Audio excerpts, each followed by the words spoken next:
Bueno, buenos días para todos. Mi nombre es Andrés Gari y bueno, voy a dar el seminario de síncope de electrofisiología. Bueno, la mayor parte de la bibliografía de este seminario la extraje de las guías del 2018 sobre el diagnóstico y tratamiento del síncope. Como definición, el síncope se define como una pérdida rápida de conocimiento causada por hipoperfusión cerebral que es global y transitoria. Como características tiene un inicio rápido, una recuperación espontánea y total, y habitualmente se acompaña de una pérdida de tono muscular con caída al suelo. Sobre la epidemiología, abarca un 6% de los ingresos hospitalarios y un 3% de las consultas en puerta de emergencia. Sobre la etiología, existen varias etiologías de síncope, entre ellas la más frecuente es el síncope neuromediado, o también llamado síncope reflejo, el síncope ya cardiogénico, que abarca, dentro del cardiogénico existe el estructural y el arrítmico, y otras etiologías son el ortostático y más raro el psicogénico. Este, la más frecuente obviamente es el neuromediado reflejo con un 56%, le sigue el arrítmico con un 20%, el estructural con un 3% y el ortostático con un 2%. De la fisiopatología, todos los síncopes, ya sea la etiología que sea, comparten tres características en común, tienen tres características en común. Una disminución tanto de la presión arterial como del gasto cardíaco, como de las resistencias vasculares periféricas. Como sabemos, la fórmula de la presión arterial es gasto cardíaco por resistencia vascular periférica, y con lo cual eso quiere decir que cada uno de estos criterios es dependiente del otro, proporcionalmente. Entonces, por un lado vamos a tener una disminución de la presión arterial, que la misma va a causar a la larga una hipoperfusión cerebral con una caída del gasto cardíaco, un cese súbito del flujo sanguíneo cerebral de solo 68 segundos puede producir una pérdida completa de conocimiento, y una presión arterial sistólica de 50 a 60 milímetros de mercurio en el corazón causa la pérdida de conocimiento. Por otro lado, vamos a tener una disminución de la resistencia vascular periférica.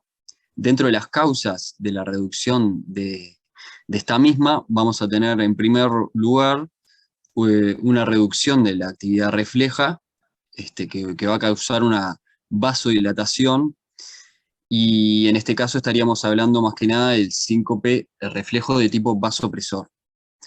La segunda va a ser una causa de fallo funcional, y la tercera, un fallo estructural del sistema nervioso autónomo, o sea, una disautonomía, un fallo que puede ser un fallo autónomo primario o secundario, o también inducido por fármacos, que bueno, aquí también estaríamos hablando de un síncope reflejo o neuromediado. Y por último, una disminución del gasto cardíaco, y bueno, la primera causa de disminución del gasto cardíaco es una bradicardia refleja, que se denomina síncope reflejo cardioinhibitorio, como vamos a ver más adelante.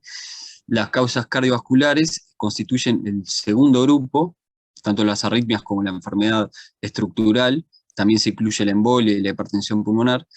La tercera es un retorno venoso inadecuado debido a una pérdida de volumen, o sea, una disminución de la volemia, del retorno venoso. Y la cuarta es la incompetencia cronotrópica debido a una disfunción del sistema nervioso autónomo. Dentro de la fisiopatología, aquí tenemos este esquema que está bueno. Arriba tenemos el síncope reflejo, a derecha el síncope cardíaco, y por debajo la hipotensión ortostática. En el centro del círculo tenemos lo que tienen en común estos tres síncopes, que es una presión arterial baja y una hipoperfusión cerebral. Dentro del síncope reflejo, más en la parte exterior del círculo, tenemos las tres causas, o mejor dicho, fisiopatológicamente, cómo se da acá el síncope reflejo, que puede ser por un componente vasopresor predominante, un componente cardioinhibitorio predominante o un componente mixto. ¿Tá? Y esto se causa por una disautonomía y que da una resistencia periférica baja, un gasto cardíaco bajo, y bueno, lo que termina siendo un síncope.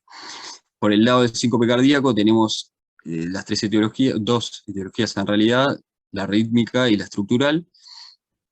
También se ha descrito cardiopulmonar.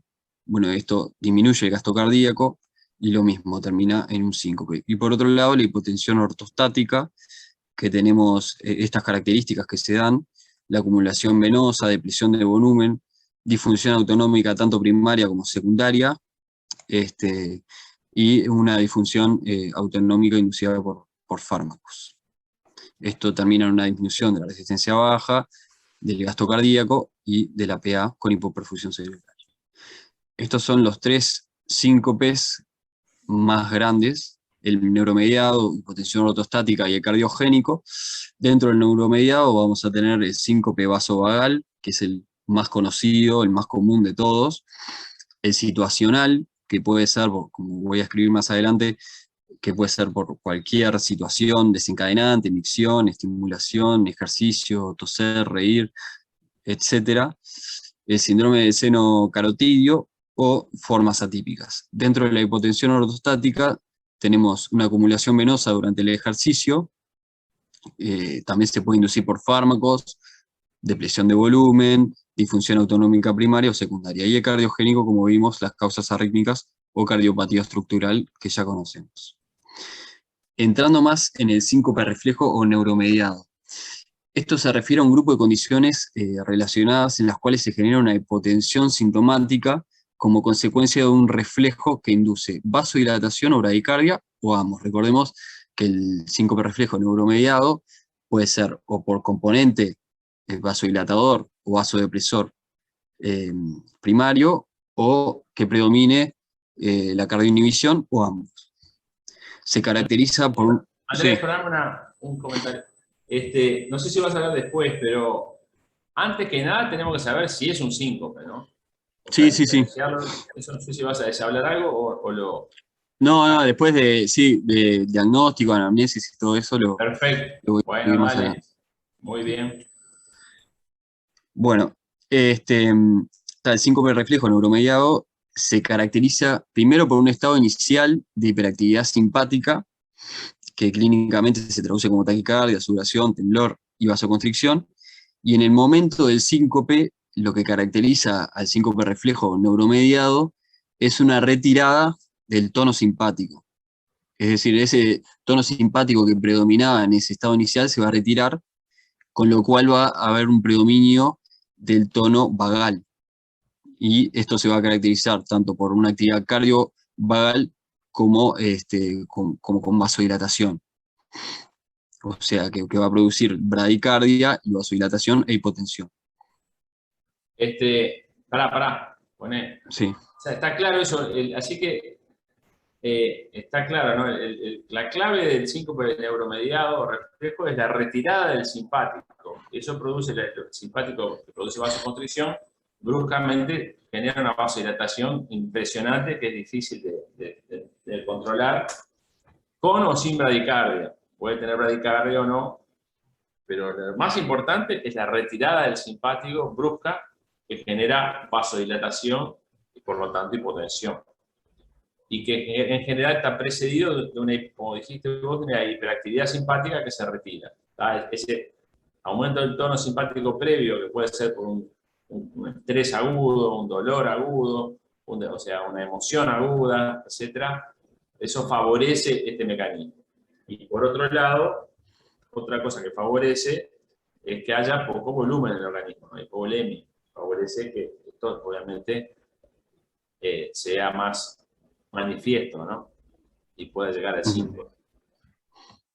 Bueno, dale. Bien. Bueno, entonces, dentro del síncope reflejo tenemos el vasovagal, que puede estar mediado por estrés emocional, miedo, dolor, procedimientos médicos, fobia a la sangre, etc. Mediado por estrés ortostático. Luego está el situacional, como cualquier situación, por ejemplo, tos, estornudos, la micción, post-ejercicio, postprandial. tocar instrumentos de viento, el levantamiento de pesas, y por último, la hipersensibilidad del seno carotídeo. Entonces, resumiendo cómo es el síncope reflejo, tenemos primero un desencadenante, que es como dijimos anteriormente, el dolor, el calor, el miedo, de emociones. Esto va a generar un aumento del tono simpático como respuesta inicial. Posteriormente vamos a tener, que es lo que caracteriza, como dijo Diego anteriormente, al síncope neuromediado, que es un retiro súbito del sistema nervioso simpático. Esto, ¿por qué se da? Bueno, hay distintas versiones, pero una de ellas es una desregulación intermitente del sistema nervioso autónomo, ¿no? Esto va a generar un aumento de la actividad cardiovagal, con lo cual se va a producir bradicardia, vasodilatación, una disminución de la resistencia vascular periférica e hipotensión. ¿Tá? Siempre dependiendo del síncope, ¿cuál va a predominar? Si predomina la bradicardia o la vasodilatación. Esto va a producir una disminución del gasto cardíaco y de la perfusión cerebral y va a terminar en el síncope. O sea, parecería que el tema es un mecanismo, es una disregulación. O sea, es normal que cuando aumenta el tono simpático, por reflejos, hay mecanorreceptores intramiocárdicos ahí que informan a núcleos de la base que se está contrayendo el corazón de forma enérgica y con un retorno venoso disminuido. Entonces, eso hace una contrarregulación que es disminución del tono adrenérgico y disminución de la contractilidad. Pero en algunos pacientes no se sabe por qué esa contrarregulación, es decir, ese reflejo regulatorio de disminución del simpático es exagerado y el simpático se retira bruscamente y totalmente y genera este mecanismo. Venía de los valores basales de presión arterial, que va a ser mayor o igual a 20 milímetros de mercurio, o una presión diastólica mayor de 10 milímetros de mercurio, o una disminución de la sistólica por debajo de 90, a los 3 minutos de permanecer de pie. Ya vamos a ver que esto no es tan así porque hay distintos tipos de hipotensión ortostática que se diferencian más que nada por un criterio temporal. O sea, sí la definición de la presión es esta, pero no todos se dan a los 3 minutos de permanecer de pie. Esto se da más frecuente en ancianos por una disminución de sensibilidad de los vasoreceptores, una reducción del flujo sanguíneo cerebral, también existe una pérdida de sodio renal, que esto va a generar más vasodilatación, y un deterioro del mecanismo de regulación de sed, que esto va a producir una disminución del retorno de la volemia y una disminución del retorno venoso. Los fármacos que causan... Hay un síncope muy frecuente en ancianos, no sé si han visto ustedes, pero van a ver. Cuando usted ve a un viejito de una casa de salud, o no, veterano geronte, y que se desmayó, hay que preguntar, hay un cuadro clínico muy característico, a ver si alguno lo ha visto.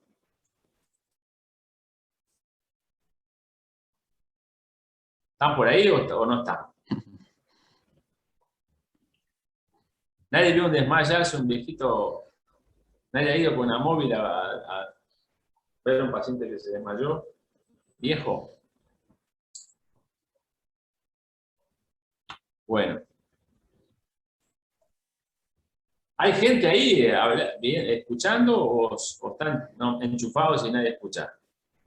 Se escucha, sí. Ah, bueno, Andrés. Por lo menos está Andrés. Es muy común, cuando usted ve a un viejito que se desmayó, preguntarle si estaba comiendo. El síncope postprandial inmediato, es muy común en los viejitos. Es muy común. Y es un mecanismo parecido a este. En realidad, parecería que justamente estos que están hipovolémicos y a su vez, después de una ingesta, muchas veces que es copiosa, se genera un mecanismo de hipotensión relativa y que genera síncope. Síncope postprandial se llama eso. Y hay mecanismos de estos tipos mezclados, de hipotensión ortostática y neuromediados mezclados. Pero es clásico, un viejito que comió bastante y se pone al sol o está ahí en la sobremesa y pumba, se desmaya estando sentado ahí quietito. Eso es muy característico. Se llama síncope postprandial y hay mecanismos múltiples de estos. Hipotensión ortostática, mecanismos de disregulación que tienen tienen la capacidad de regulación muy, muy disminuida. Bueno, así que acuérdense, síncope postprandial en los viejitos. Bueno, dale. Bueno, y para entender un poco cómo es el síncope por hipotensión ortostática, hay que entender cómo es la fisiología cuando se adapta a la bipedestación. O sea, cuando pasa de estar sentado a estar de pie, existe un aumento de volumen sanguíneo venoso infradiafragmático. O sea, la sangre, por gravedad, va hacia abajo, hacia las extremidades inferiores. Esto produce una disminución del retorno venoso y una disminución del volumen sistólico cardíaco. Esto estimula a los vasoreceptores para que activen el centro vasoactivo y se genere un tono simpático aumentado con más sinotropismo, cronotropismo y vasoconstricción. Y esto va a aumentar la presión arterial y entonces, como a la mayoría de nosotros nos pasa, cuando nos paramos no nos vamos a desmayar. Pero cuando existe una desregulación autonómica, es decir, la estimulación de los vasoreceptores no siempre es efectiva, sobre todo en pacientes ancianos, bueno, como feedback, o sea, o esta respuesta simpática no existe, entonces la presión arterial no va a aumentar y se va a producir el síncope. Es muy importante remarcar que la causa más frecuente de hipotensión ortostática es la farmacológica. Los fármacos que causan hipovolemia o vasodilatación es la causa más frecuente. Perdón, una cosa.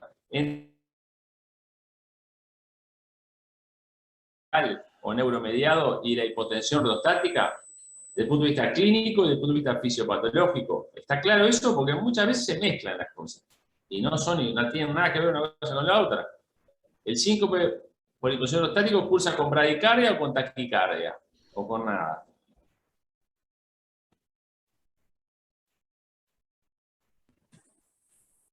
¿Cómo es?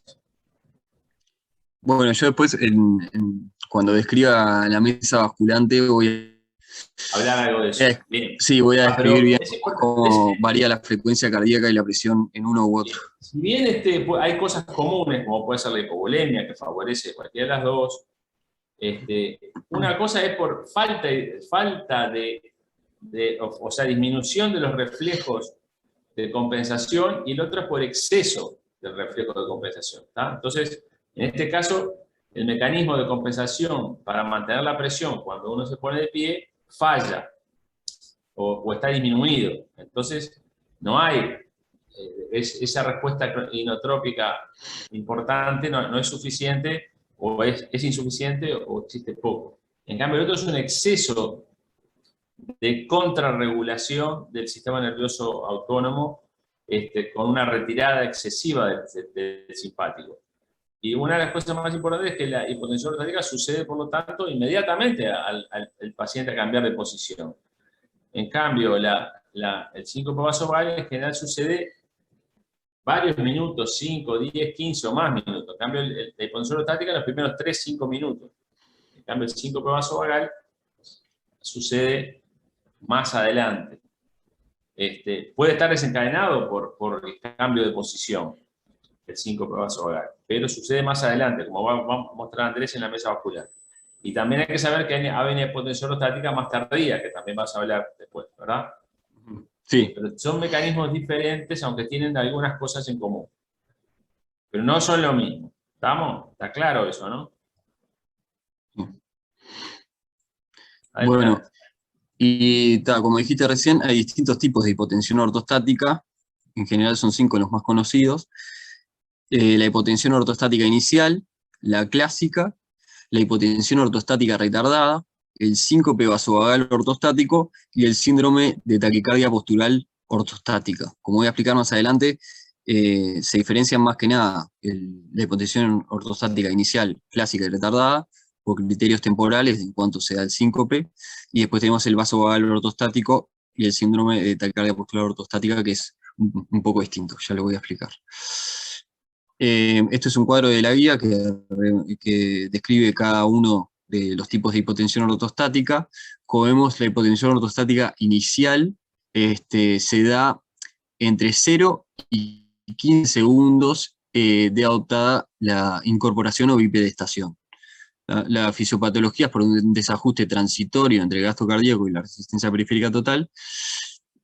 Bueno, los síntomas son más o menos similares entre todos, y las entidades asociadas más frecuentes se dan más que nada en sujetos jóvenes y asténicos o pacientes de edad avanzada inducida por fármacos. Después tenemos la clásica, que se da antes de los 3 minutos, bueno, también por un aumento insuficiente en la resistencia periférica total y la frecuencia cardíaca por disfunción autonómica, y bueno, y se dan pacientes frágiles también por inducción a fármacos, disfunción autonómica y por hipovolemia. Después tenemos la retardada. Esta es la más frecuente, ¿verdad? La clásica. Claro.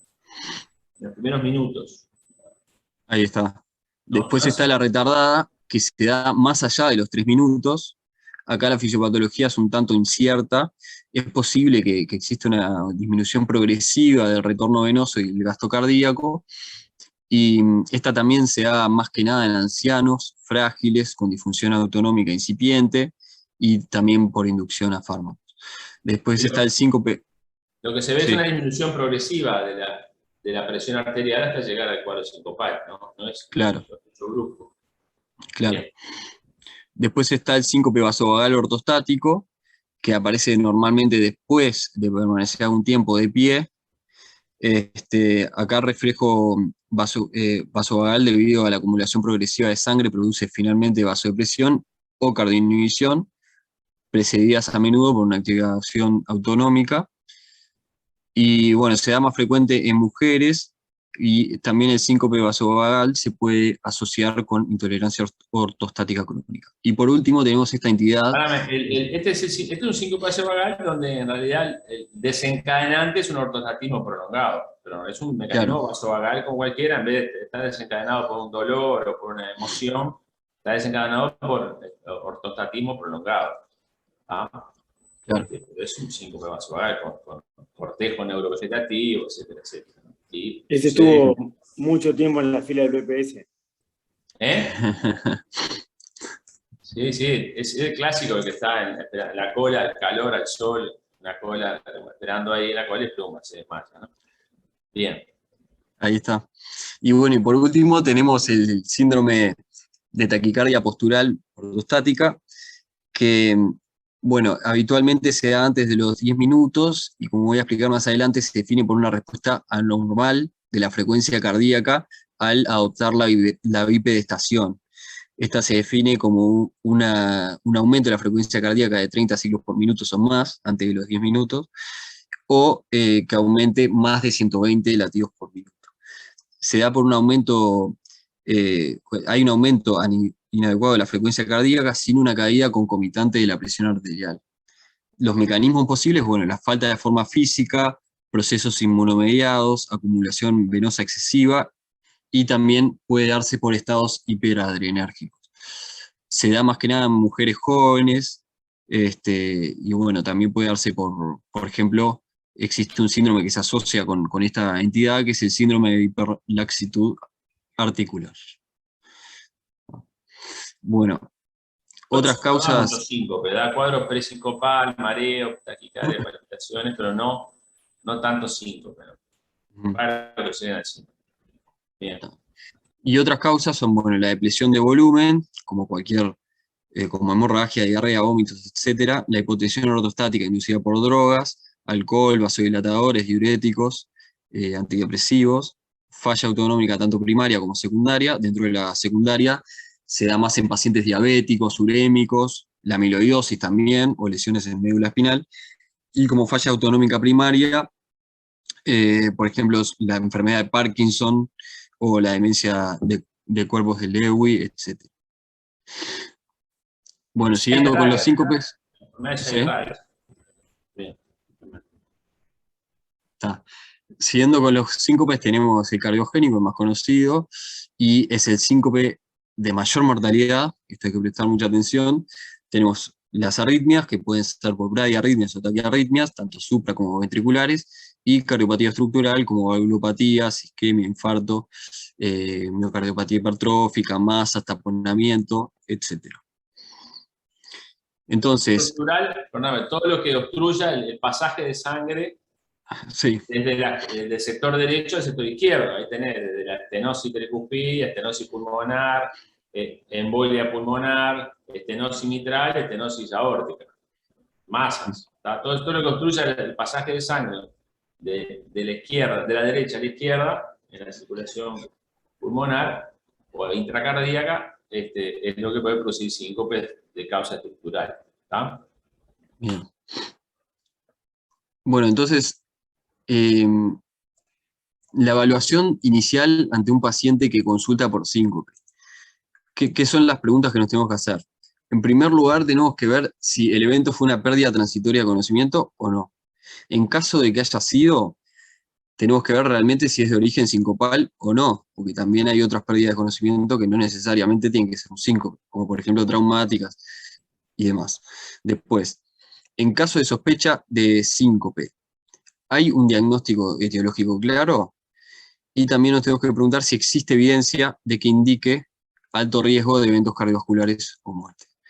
Entonces, vamos a tener que hacer primero una anamnesis, examen físico, búsqueda de hipotensión ortostática, si lo amerita, ver bien el electrocardiograma y, bueno, si también lo amerita, tenemos que hacer pruebas como masaje seno carotídeo en pacientes mayores de 40 años, el ecocardiograma, eso ya más lejano, no tanto en la guardia de emergencia, monitorización electrocardiográfica continua, si se sospecha causa arrítmica, y bueno, si también lo amerita, estudio de mesa basculante.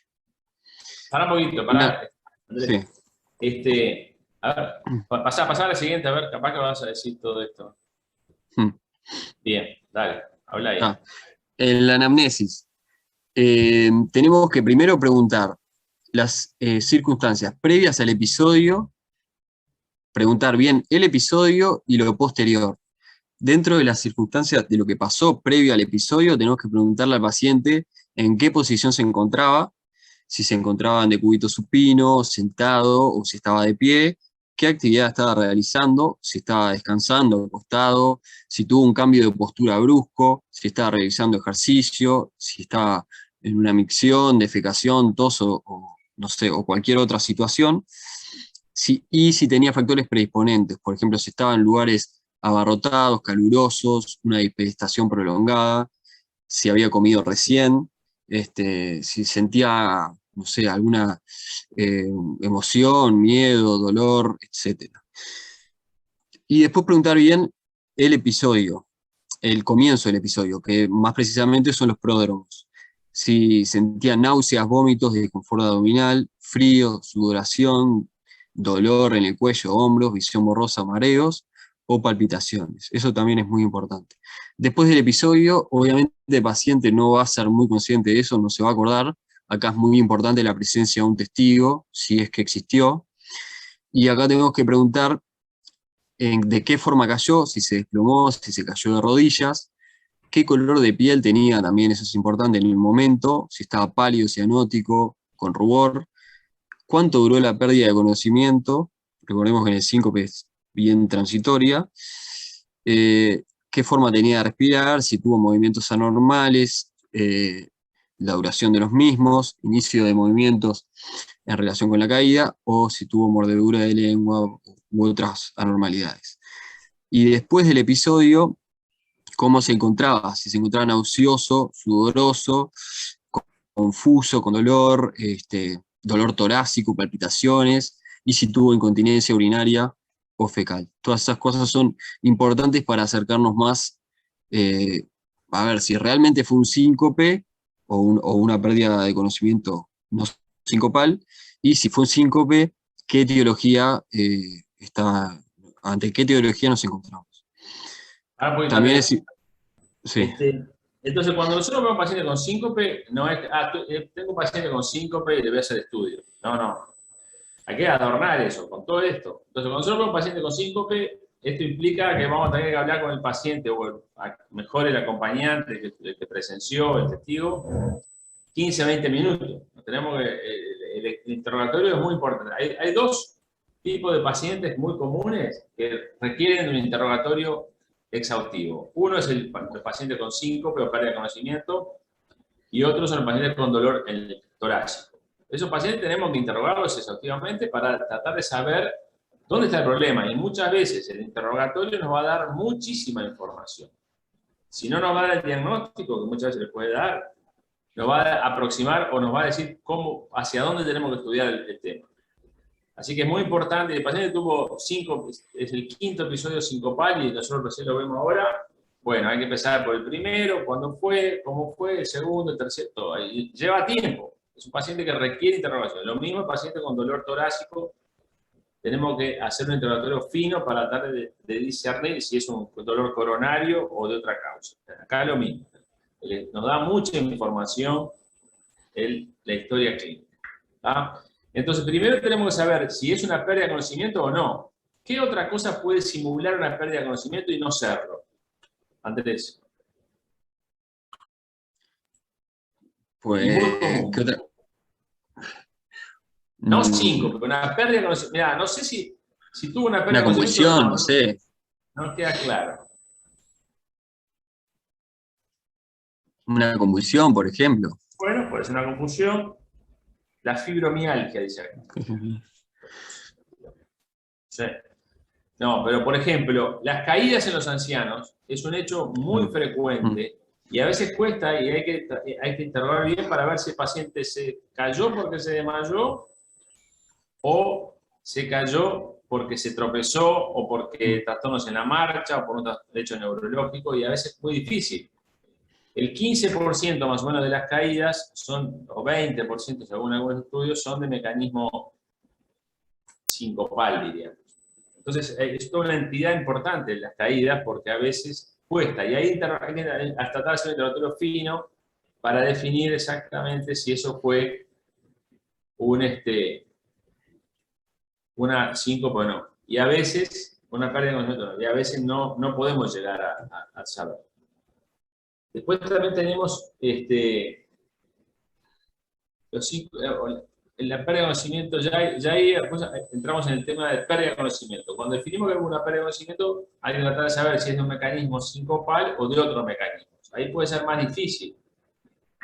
Pero ¿qué otras cosas pierde conocimiento y no es sincopal?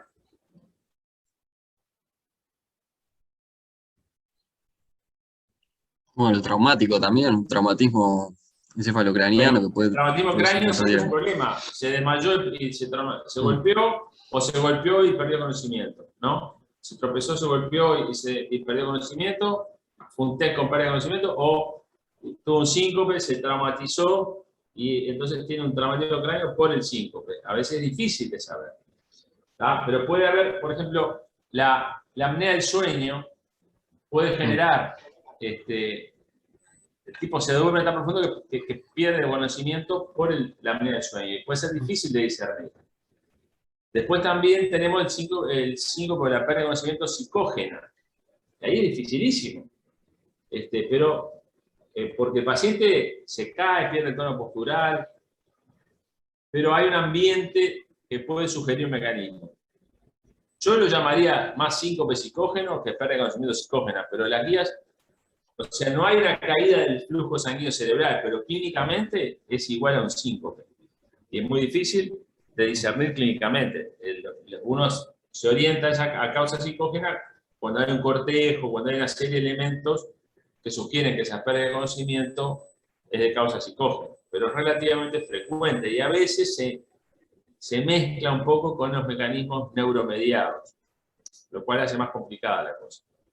Así que la pérdida de conocimiento psicógena es casi un síncope psicógeno, o sea, clínicamente es un síncope, pero por mecanismos diferentes, o sea, sin caída de la presión intracraneana, ¿no? de la perfusión cerebral. Bien. Bueno, y después están todos los hechos neurológicos agudos, que, por ejemplo, una hemorragia subaracnoidea o una ACV del sector posterior, sobre todo, pero en esos casos hay pérdida de conocimiento y hay trastornos neurológicos al examen físico que sugieren que es un mecanismo neurológico, una enfermedad neurológica. Entonces, cuando nosotros vemos una pérdida de conocimiento y el examen físico tiene elementos focales o algún tipo de hecho neurológico, bueno, eso no es un síntoma. Por ejemplo, una paresia, o tiene una desviación de la mirada, o tiene una rigidez nuca, por ejemplo. Todos esos elementos orientan a que no es un cuadro sincopación, sino que es un evento neurológico agudo que con pérdida de conocimiento.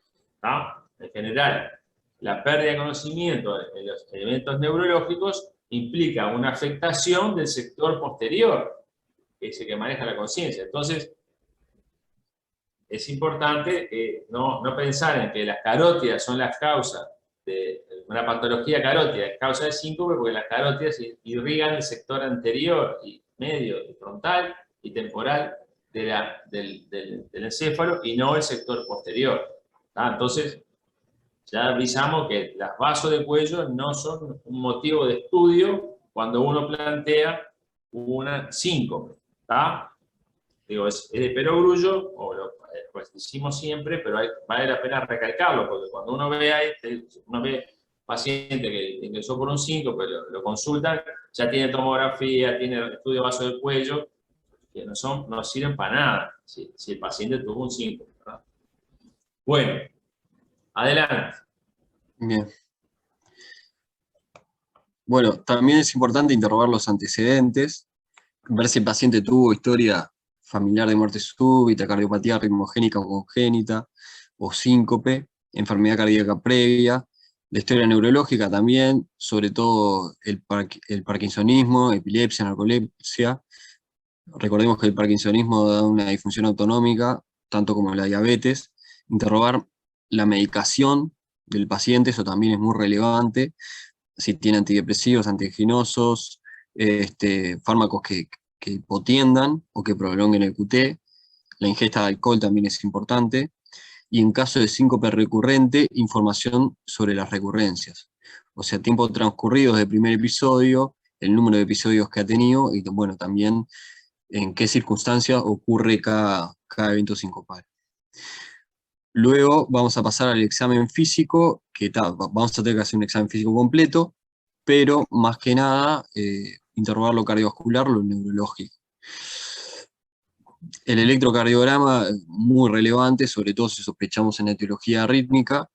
Ahí vamos a ver si tiene bradicardia, trastornos de la conducción AB, el intervalo QT, si tiene trastornos de la conducción intraventricular, una preexcitación, brugada o una secuela de infarto.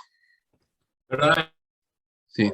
Otro hecho también importante es diferenciar el síncope, no dijimos, de la convulsión o el mal epiléptico, o crisis de gran mal. Bueno, ahí hay que saber que los hechos más importantes no es la presencia de movimientos anormales, porque sabemos que algunos síncopes, incluso el vaso vagal, puede cursar con movimientos anormales. En cambio, ahí sí, lo más importante es el sopor postcrítico. En general, los síncopes, la recuperación es ad integrum y rápida. En cambio, en la epilepsia, la crisis epiléptica, hay un sopor postcrítico. También se habla típicamente de la mordedura de lengua, si es una mordedura lateral, eso es más de la convulsión, y no sucede tanto en los síncopes, ¿verdad? Y hay alguna otra cosa más, y hay algún score también que puede ayudar a discernir, pero lo más importante es la presencia de sopor postcrítico. Si hay sopor postcrítico, en principio no es un cuadro sincopal. Bien. Adelante. Después, si sospechamos una etiología de hipotensión ortostática, tenemos que ir a buscarla. ¿Cómo? Haciendo la prueba de hipotensión ortostática. Primero tomamos la presión con el paciente sentado, y luego volvemos a tomar la presión con el paciente de pie al minuto, a los 3 minutos y a los 5 minutos. Si obtenemos un descenso de la presión arterial sistólica de 20 milímetros de mercurio y o de la diastólica de 10 milímetros de mercurio, ahí podemos ir acercándonos al diagnóstico de hipotensión ortostática. Sí, pero pará, pasame atrás. Pero es mejor, en mi modesta experiencia, es poner acostado a parado, porque ahí uno magnifica la cosa, de acostado a parado. O sea, el paciente que esté 5 minutos acostado por lo menos tranquilo, y ahí uno lo para y mide estas cosas. Segundo, es muy importante hacer esta prueba lo más cerca del episodio del paciente, del episodio sincopal del paciente, porque a veces hay hechos que en los días siguientes se corrigen. Por ejemplo, el paciente está tomando fármacos que después se suspenden, entonces cuando uno lo ve a los 3-4 días del síncope, ya los fármacos no los tiene, entonces le hace la prueba y no es positiva. Lo mismo, el paciente está deshidratado, hipovolémico, entonces, y todo el síncope, uno le hace la prueba porque una diarrea, por ejemplo, lo que fuera, y entonces uno le hace este estudio, este test, cerca de ese piso, de esa diarrea y del síncope, entonces va a obtener la hipotensión ortostática. Incluso los pacientes se desploman. Uno, no es que le baje 20 milímetros, uno los acuesta, los para y se hacen pelotas. Se le va la presión a 5, 4. En cambio, si este paciente se le va la diarrea, toma líquido y le hacemos el test a los 3-4 días, entonces las chances de obtener ese resultado van a ser menores. Entonces es muy importante, si uno ve al paciente, lo ve en la puerta o lo ve en ingresa o en el domicilio, incluso cuando tuvo el episodio, es evaluarlo ahí. La historia sugiere, sobre todo, evaluarlo ahí cerca. Y después lo importante es eso que dice acá. En general, la mayor respuesta se ve cercana a los 3 minutos. No es enseguida. Enseguida se puede ver, pero es rara. Entre el minuto y medio y los 3 minutos es cuando se ve el mayor pico de presión, el mayor descenso de presión. A veces puede llegar hasta los 5 minutos, por eso se recomienda tomar la presión hasta los 5 minutos. Pero en general el punto clave es entre el minuto y medio y 3 minutos. ¿Está? Bien. Entonces no es que lo haga la enfermera, y no, hay que hacerlo uno. Con eso muchas veces, muchos diagnósticos se hacen y se ahorra mucho estudio y internación después. ¿Está? Muy bien. Adelante. Bien. Bueno, y después tenemos otra maniobra que no hay que hacerla a todos los pacientes con síncope, sino al que realmente sospechamos hipersensibilidad del seno carotidio. Sí, se hace en general. Siempre decimos que no hay que andar masajeando senos por ahí, carotidio, por las dudas. No es cuestión de andar a barrer, porque lo mismo la hipotensión ortostática. Hay muchos pacientes que tienen hipotensión ortostática y asintomática. Hay que hacerlos por eso, cercano al episodio y cuando la historia sugiere fuertemente, o cuando no tenemos diagnóstico también para buscar algún tipo de diagnóstico. Bien. Claro. En general se hace, bueno, en pacientes mayores a 40 años en los que se sospecha hipersensibilidad del seno carotidio, y se hace siempre el paciente monitorizado electrocardiográficamente y tomando la presión arterial, y si se evidencia una pausa ventricular de mayor a 3 segundos, o un descenso de la presión arterial mayor a 50 milímetros de mercurio, ahí tenemos diagnóstico de hipersensibilidad del seno carotidio. Y si esto se asocia a síncope, esta entidad se llama síndrome del seno carotidio. Bueno, esto es, sí. Eso es cuando tiene un síncope en una situación vinculada a una compresión del seno carotidio y uno lo reproduce. Eso se llama síndrome o síncope del seno carotidio. Ahí está. Si no, se llama hipersensibilidad solo. Si uno determina paciente que tiene este comportamiento, es la hipersensibilidad. En realidad la presión, ¿cómo hace para tomar la presión? Es imposible. Porque bueno, es un hecho instantáneo, que dura segundos. Es muy difícil tomar la presión al paciente en ese momento. Entonces hay que hacerlo o con algún sistema que monitorice la presión de forma continua, invasivo o no invasivo, o lo que conviene hacerlo es con el paciente de pie o semiparado, porque ahí sí uno puede evaluar la respuesta bradicárdica y puede evaluar si tiene síntomas al caer bruscamente la presión. Si no, por ejemplo, si no hay bradicardia. Entonces, por eso, está bueno hacer este test como previo a la mesa basculante. O sea, el paciente lo ponemos parado, o semiparado en la mesa basculante, le hacemos masaje y vemos qué pasa con la clínica, si cae la presión y qué pasa con el ritmo cardíaco. ¿Ah? O al final de la mesa basculante, o al inicio y después le hacemos la mesa basculante. Pero vinculado a la mesa basculante. Porque ahí uno evalúa las dos respuestas, aunque en realidad la respuesta de bradicardia es más frecuente que la respuesta hipotensora, aunque puede ser mixta también. ¿Tá? Bien, Y el gran problema de esto, como dice por acá, es que hay muchos pacientes, sobre todo bañosos, que tienen hipersensibilidad al seno-carotidio y nunca tuvieron síncope.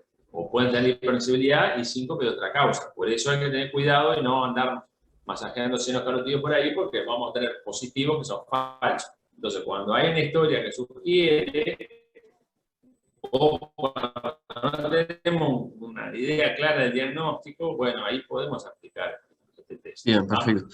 No, eso es importante remarcarlo, que la hipersensibilidad al seno-carotidio en pacientes con síncope de causa desconocida puede ser un hallazgo que sea inespecífico.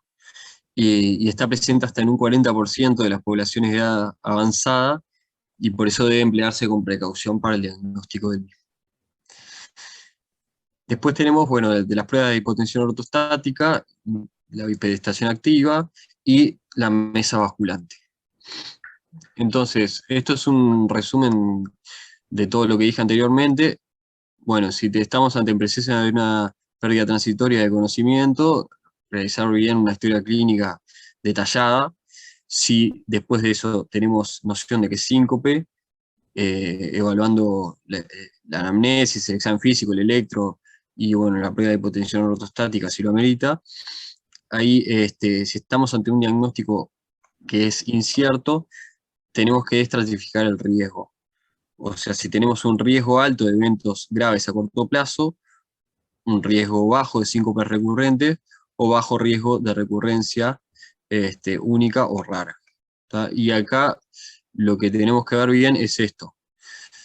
El riesgo de síncope. Poné la anterior. Sí. Vieron eso que es importante, ¿no? Te digo porque son consultas relativamente frecuentes en la policlínica o en algún lado. O en la puerta o en el sanatorio.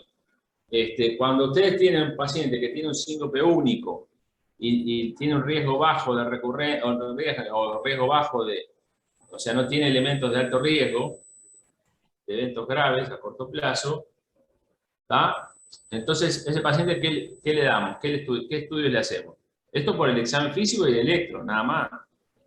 El electro normal, el paciente que no queda claro, no hay un claro mecanismo vasovagal, hay algún elemento que sugiere, pero fue el primer síncope, entonces se lo manda al cardiólogo, y vos lo ves al cardiólogo, ¿y qué haces con el paciente? El examen clínico normal, el electro normal, tuvo un solo episodio, ¿qué haces con él? ¿Qué estudios le pedís? Ninguno. Ninguno. Le decís, venga cuando tenga el próximo síncope. ¿Está? Porque ahí se va a hacer un síncope recurrente. Pero cuando tienes, y mire, venga, pues, cuando tenga el próximo, no hay que empezar a estudiar cosas raras cuando tenemos todo normal y ningún elemento de alto riesgo. ¿Está? Porque las chances de llegar al diagnóstico son muy bajas y lo más probable es que no lleguemos o que lleguemos a cosas erróneas. Entonces, es preferible hacer un seguimiento, hay que explicarle algún elemento, si fuera vasovagal, que es lo más frecuente, explicarle que tome mucho líquido, que no esté parado mucho tiempo, y que cuando tenga otro desmayo, que bueno, ¿está? Que no hay nada grave y que por ahora estudiar esto es de muy bajo rendimiento y no hay ningún elemento de riesgo, y que por lo menos va a consultar si repite, capaz que si repite dentro de 5 años le decimos, venga de vuelta cuando tenga el tercero. ¿Tá? Muy bien. Bien. Bueno, y como dije, es muy importante, vamos a ver que hay varios scores de estratificación de riesgo de síncope, pero ninguno de ellos está muy validado, entonces no se utilizan, aparte son medio engorrosos para utilizarlos en la clínica, entonces hay que tener en cuenta más que nada ciertos aspectos, más que usar scores de síncope, de riesgo de síncope, tener en cuenta ciertos aspectos.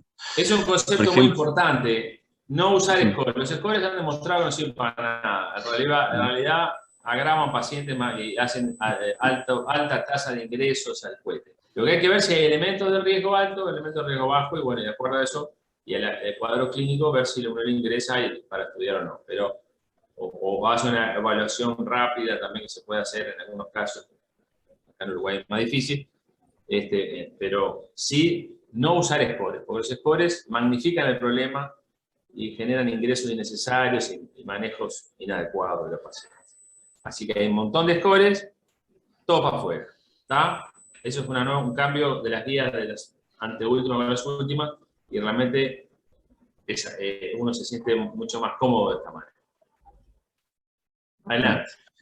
Bueno, y en realidad los scores, o sea, los scores no, todo lo que nos hable de alto riesgo son todas aquellas cosas que nos hagan pensar en un síncope cardiogénico. Por ejemplo, del evento sincopal, si estuvo presidido dolor torácico, disnea, si fue un síncope que apareció en el ejercicio, si estuvo presidido de palpitaciones, si se acompaña de historia familiar de muerte súbita y demás.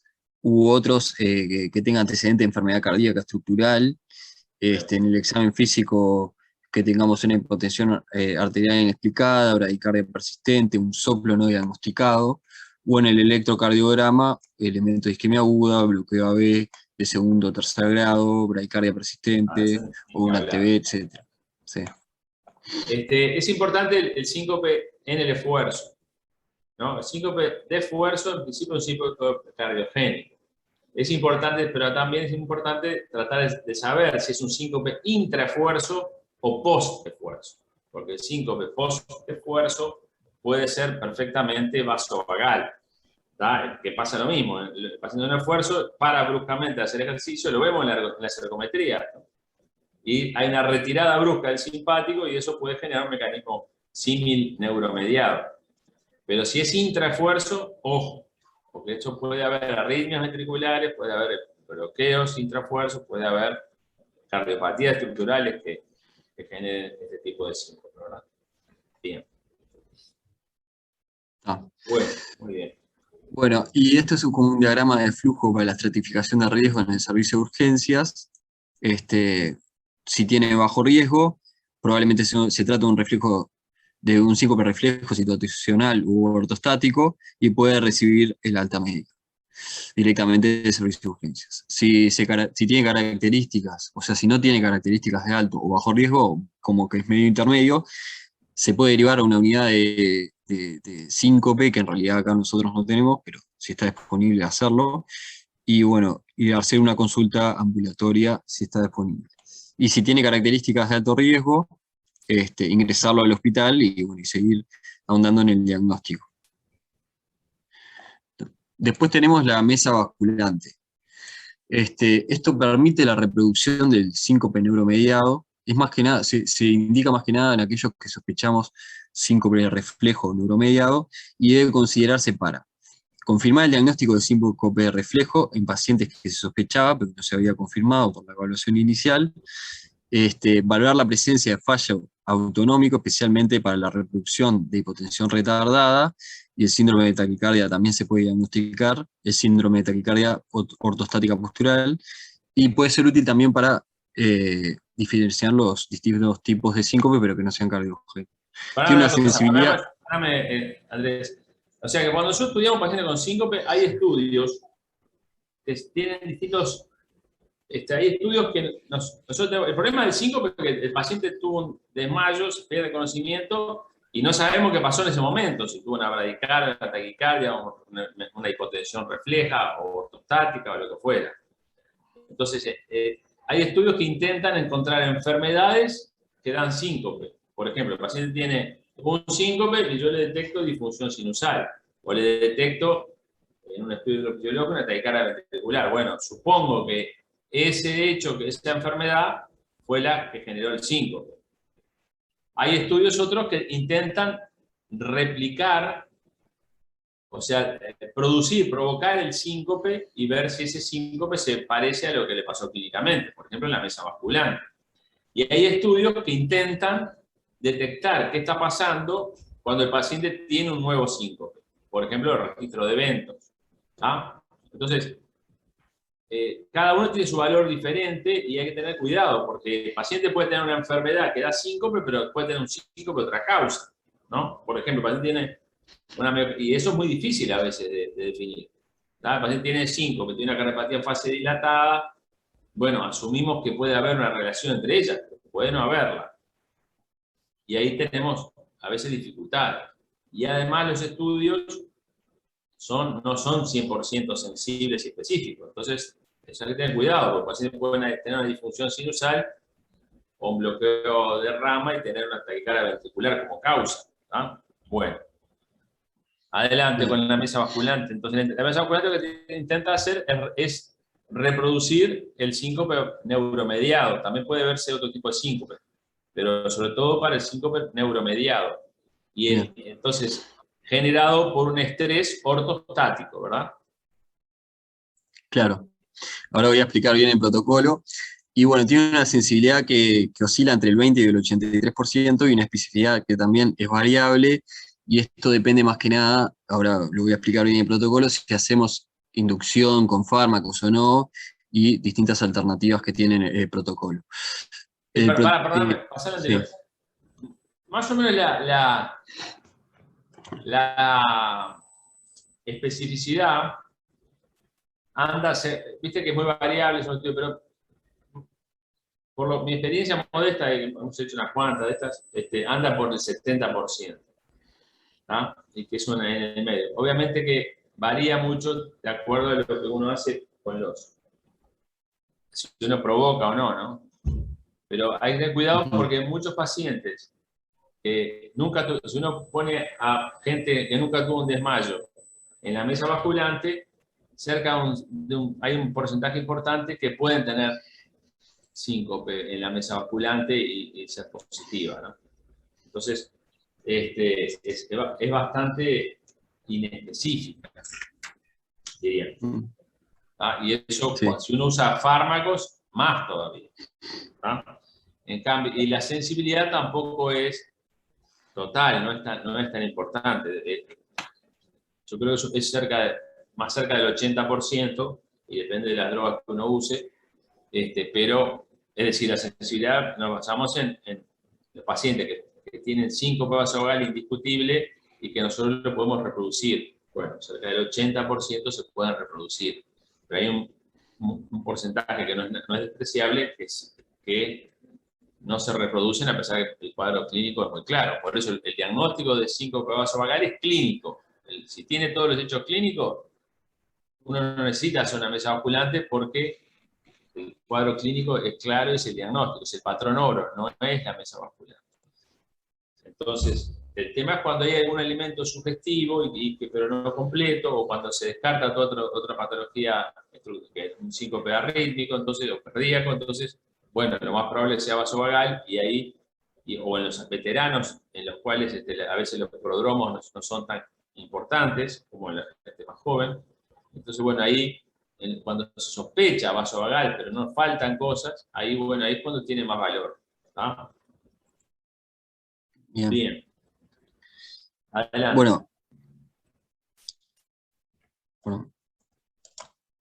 Entonces, vamos a tener una fase inicial de supinación, más de 5 minutos antes de la fase de basculación, si no hay canulación venosa y si hay más de 20 minutos. Después vamos a tener la fase de basculación pasiva, que acá vamos a inclinar la cama con un ángulo de 60 y 70 grados, por mayor de 20 minutos, con un máximo de 45. Y si es necesario, si no tuvimos una reproducción de sintomatología, o si no tuvimos el síncope, bueno, ahí podemos tener una fase de sensibilización que es farmacológica, que se puede hacer tanto con nitroglicerina sublingual como con isoprotenerol intravenoso. Y bueno, se puede hacer esta dosis de nitroglicerina por vía sublingual con el paciente erguido, y el isoprotenerol se hace una infusión de 1 gramo minuto hasta 3 gramos minutos para aumentar la frecuencia cardíaca alrededor de un 20 a 25% de valor basal. La prueba debe proseguir hasta que ocurra una pérdida de conocimiento o hasta completar el protocolo. Y la prueba de mesa basculante tiene un solo requisito específico: el tiempo de inclinación hacia abajo puede ser corto, menor de 15 segundos, ya que tiempos más largos aumentan la duración de asistolia precipitada. Andrés, en general, el promedio, ¿cuándo aparece el síncope en estos pacientes, en la mesa basculante? ¿A qué minuto? Y no sé, 15 minutos. 18 es el promedio, ahí es más o menos importante. pero nunca antes de 5 minutos, y puede llegar, hemos visto a 40, 35, 40 minutos perfectamente. ¿Tá?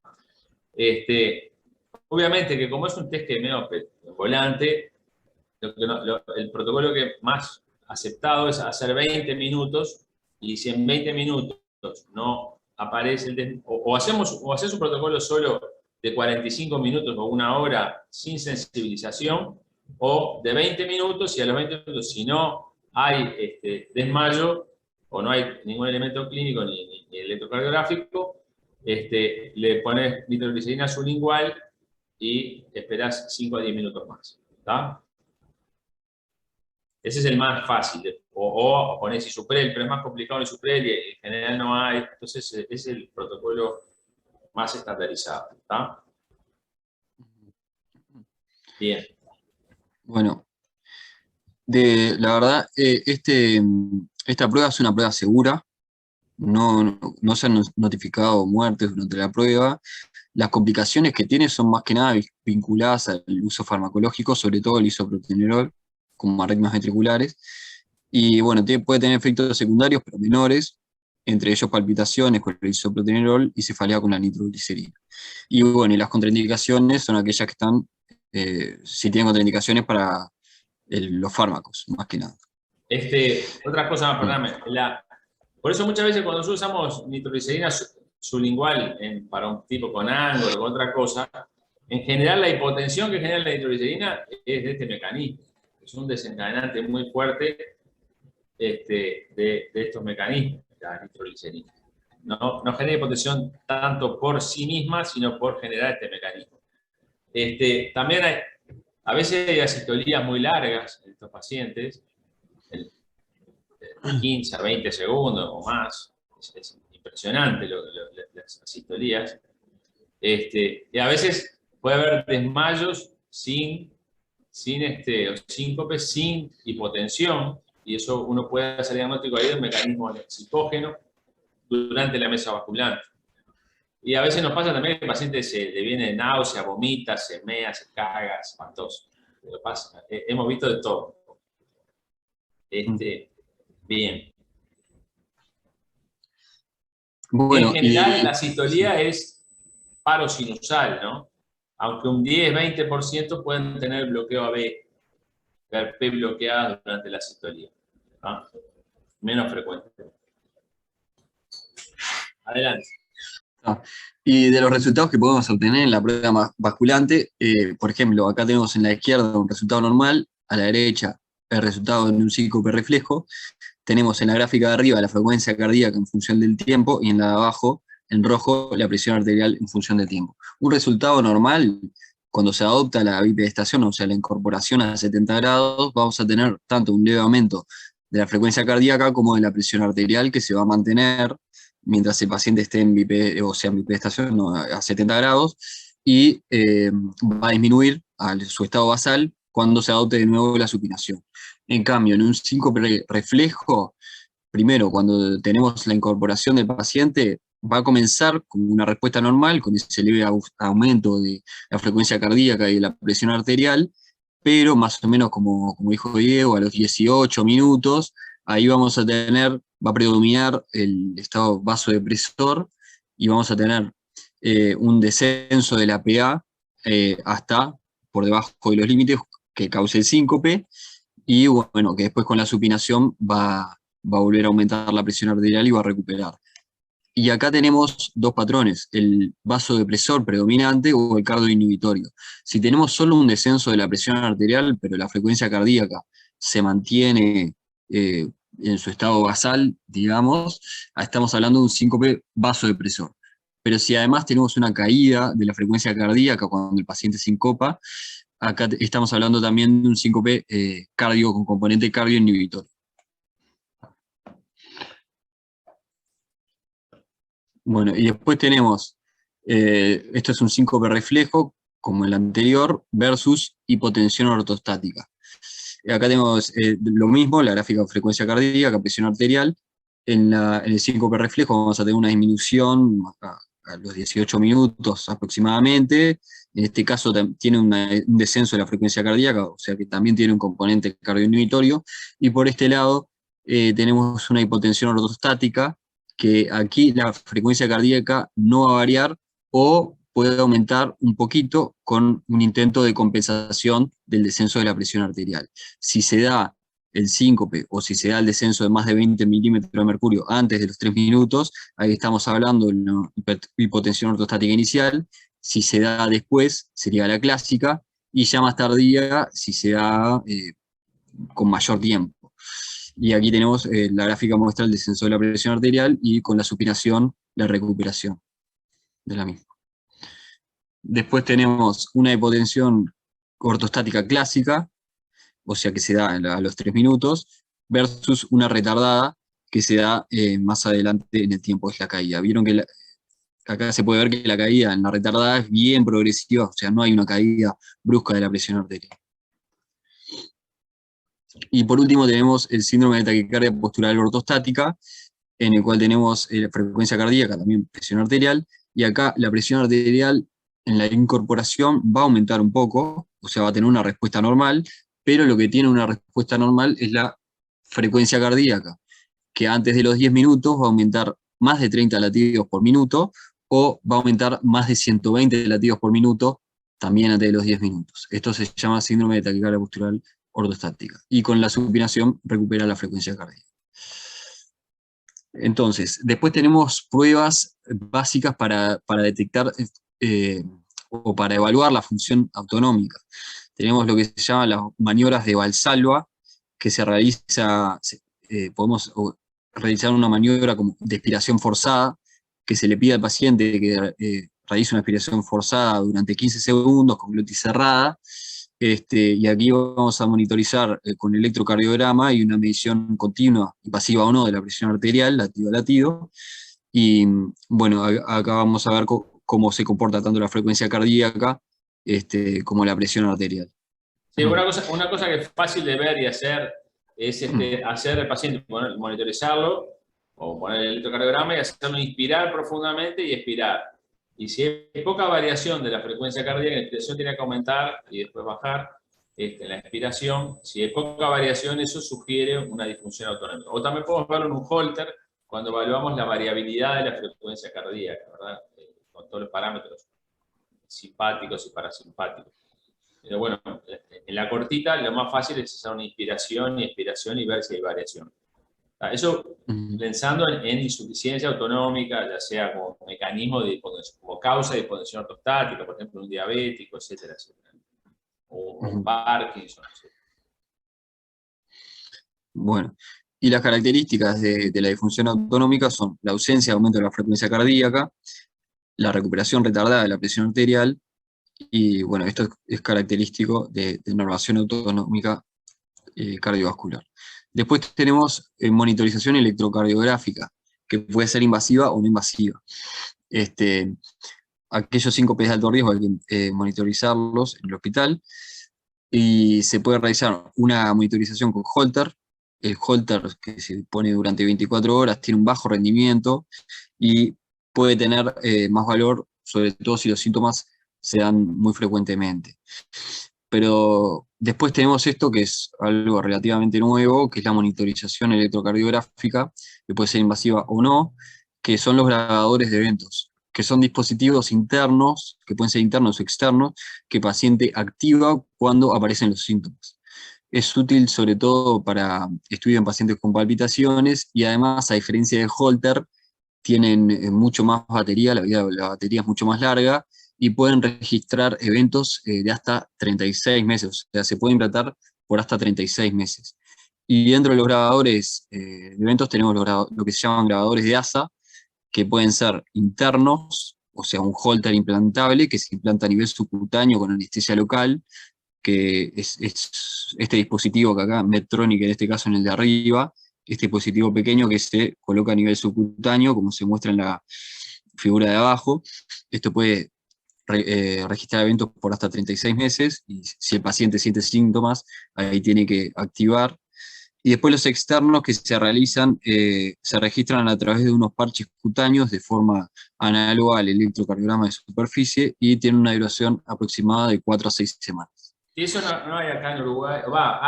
Hay registro de eventos que parecía un holder, pero no hay, por ejemplo, unos tipos de parches que se colocan en el parche y eso se deja un mes, por ejemplo.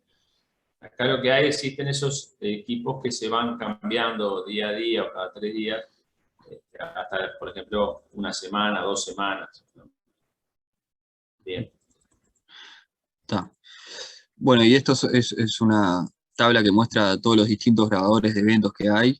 No me voy no voy a detallar mucho, pero vemos que cada uno de ellos tiene algoritmos distintos. Por ejemplo, algunos tienen algoritmos de bradicardia, algoritmos de taquicardia. No avancen esto. Lo que sí, estos aparatos son como marcapasos, uno le puede, con el programador de marcapasos se puede comunicar y uno puede decir, bueno, que van guardando y borrando información de forma permanente. Uno le puede decir que guarde información, guarde la tira del electro cuando la frecuencia es menor de 40 y cuando es más de 150, por ejemplo, o cuando el paciente lo activa. El paciente, si se desmaya, puede apretar un botoncito y activar y guarda información para adelante y para atrás de cuando lo activó. ¿Tá? Entonces, esas son las maneras de activarse. ¿Tá? Bien. Dale, seguí nomás. Seguí para adelante. Bueno, después tenemos el estudio electrofisiológico en el síncope, que en realidad es un estudio de bajo rendimiento diagnóstico de 15 a 50%, aumenta hasta un 80% si el paciente tiene cardiopatía estructural, y está indicado en pacientes en quienes la historia clínica orienta a una etiología arritmogénica. Si tienen cardiopatía estructural, tenemos un electroanómano o la anamnesis nos orienta a eso. No debe realizarse de rutina y bueno, es útil para el diagnóstico como bradicardia sinusal asintomática, un bloqueo bifascicular que, como sabemos, tiene un riesgo de bloqueo auriculoventricular de alto grado o sospecha de taquicardia. Bueno, y en pacientes con bradicardia... Sí. Eso es medio relativo, ¿no? A pesar de que las guías dicen cosas, por ejemplo, si tiene un antecedente de infarto, tiene un síncope con pérdida de conocimiento y tiene una fracción de sección del 30%, y tiene un bloqueo de rama derecha, por ejemplo. Entonces, ¿cuál es la causa del síncope? ¿Bradicardia o taquicardia? Pero en principio, ese paciente tiene indicación de prevención primaria, muerte súbita. Entonces, el implante ya estaba indicado, por lo tanto, hacer un estudio fisiológico para avanzar un poco más no tiene mucho sentido. Porque, primero, por el tema de especificidad y sensibilidad, y segundo, porque la indicación del dispositivo ya está dada por otras cosas. Entonces, hay que manejar de esa manera, ¿no? Si uno va a cambiar el tratamiento, bueno, ahí puede tener importancia definir más finamente cuál es el problema. Pero si no cambia el tratamiento, entonces el estudio no tiene mucho sentido. ¿Ah? Bien. Bueno, dentro del síncope de pacientes con bradicardia sinusal asintomática, tenemos aquellos en los cuales se sospecha de pausas sinusales como causa del síncope. Y bueno, acá lo que tenemos que ver en el estudio electrofisiológico más que nada es el tiempo de recuperación del nodo sinusal, haciendo estimulación continua auricular y bueno, evaluando desde la última P estimulada hasta la primera P sinusal, y ver el tiempo de recuperación del nodo. Si es más de 1.6 o 2 segundos para el tiempo de recuperación del nodo sinusal o 525 milisegundos para el corregido, ahí estaríamos hablando de una respuesta anormal. ¿Cómo es corregido? ¿Cómo se mide el corregido? No me acuerdo bien cómo era, ahí restar. No la pausa, ¿no? El tiempo de recuperación es uno que estimula la aurícula en forma continua durante un minuto, a 100 por minuto, por ejemplo, y deja de estimular súbitamente y ve cuando aparece el próximo latido sinusal. Ese es el tiempo de recuperación. Desde el último latido estimulado hasta la próxima P sinusal, ese es el tiempo de recuperación del nodo sinusal. En cambio, el tiempo de recuperación del nodo sinusal corregido es esa medida menos la longitud de ciclo del paciente de su ritmo sinusal. ¿Está claro? Por esa pausa es de 1,5 segundos, 1500 milisegundos, el absoluto, el tiempo no sinusal corregido va a ser 1500 menos, por ejemplo, si el paciente tenía una bradicardia sinusal de 150 a 50 por minuto, el RR, ¿cuánto es? O el PP. La longitud de ciclo, esos son 1200 milisegundos. Entonces, 1500 menos 1200, porque está a 50 por minuto el paciente, es 300 milisegundos, que es en rangos normales, por ejemplo. ¿Está? El tiempo corregido es más específico, ¿no? El problema de la evaluación del nodo sinusal en el estudio fisiológico es que es muy específico, como dice acá, la especificidad mayor al 95%, la sensibilidad es menos, de cerca del 50%, más cerca del 50% que del 80%, pero entonces cuando da negativo no descarta, porque es poco sensible, pero cuando da positivo sí confirma, porque es muy específico.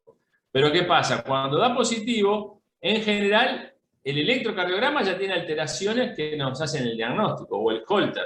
Entonces no es mejor que el Holter, el estudio ni un electro, por lo tanto, preferimos hacer esos estudios porque cuando da positivo en el estudio del electro, ya da en el electro o en el Holter antes. ¿Está?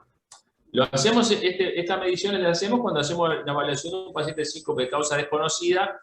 Entonces, que ya le hicimos Holter y no sabemos por qué tiene, le hicimos el ecocardiograma, es un síncope súbito. Bueno, evaluamos la función sinusal, evaluamos la conducción AB, evaluamos la inducción de arritmias ventriculares, hacemos todo un estudio global.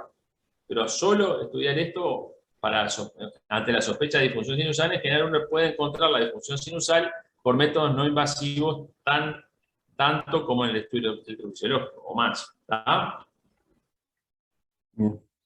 Bien, adelante. Bueno, y después tenemos el síncope pacientes con bloqueo bifascicular, y acá lo que vamos a ver es el intervalo HB. Si tenemos un intervalo HB más de 100 milisegundos o la demostración de bloqueo de segundo o tercer grado durante la estimulación auricular, incrementada con marcapasos, permiten definir un bloqueo cardíaco como causa del síncope. Y el intervalo HB entre 70, si bien algunos autores dicen que tiene que ser más de 70 milisegundos, entre 70 y 100 posee un valor diagnóstico menos seguro. O sea, si tiene más de 100... Más de 100 es muy específico. Más de 100 ya sea en el registro basal o durante la estimulación auricular. ¿Tá? Si el intervalo HB se alarga o hay bloqueo del infraisiano durante la estimulación auricular, también eso tiene valor. ¿Tá? Sin embargo, también es un tema de discusión si hay que hacer estudio fisiológico a todos estos pacientes o no, porque la mayoría de los pacientes tienen síncope y bloqueo de rama, la mitad más o menos, o un poco más, son por bradicardia. La mayoría por bloqueo AB infraisiano y algunos por disfunción sinusal u otras causas. Entonces, se ha planteado hacer estudio fisiológico por un lado, o poner un registro de eventos, o implantar marcapaso de entrada. Y no se sabe bien cuál es la mejor, qué es mejor. Las guías por ahora recomiendan esto, pero desde el punto de vista práctico hay pacientes que no tienen ninguna otra causa, tienen una función ventricular normal o que aleja de arritmias ventriculares. Entonces, es viable también en casos seleccionados o descartando otras causas, poner un marcapaso. El marcapaso tiene la ventaja además que si no esa es la causa, si no es la radical de la causa, va a registrar también eventos y en caso de que aparezca una arritmia ventricular u otra cosa, si no lo soluciona, nos va a dar diagnóstico en algunos casos. O a veces hay causas neuromediadas y el marcapaso fue a medio del cohete, pero eso es en la mitad de los casos, por lo menos le hace bien el marcapaso. Entonces, en la práctica no es tan necesario hacer esto, a pesar de las guías. Hay una discusión con las guías. Incluso las guías discuten si en casos específicos puede hacerse esto, etc.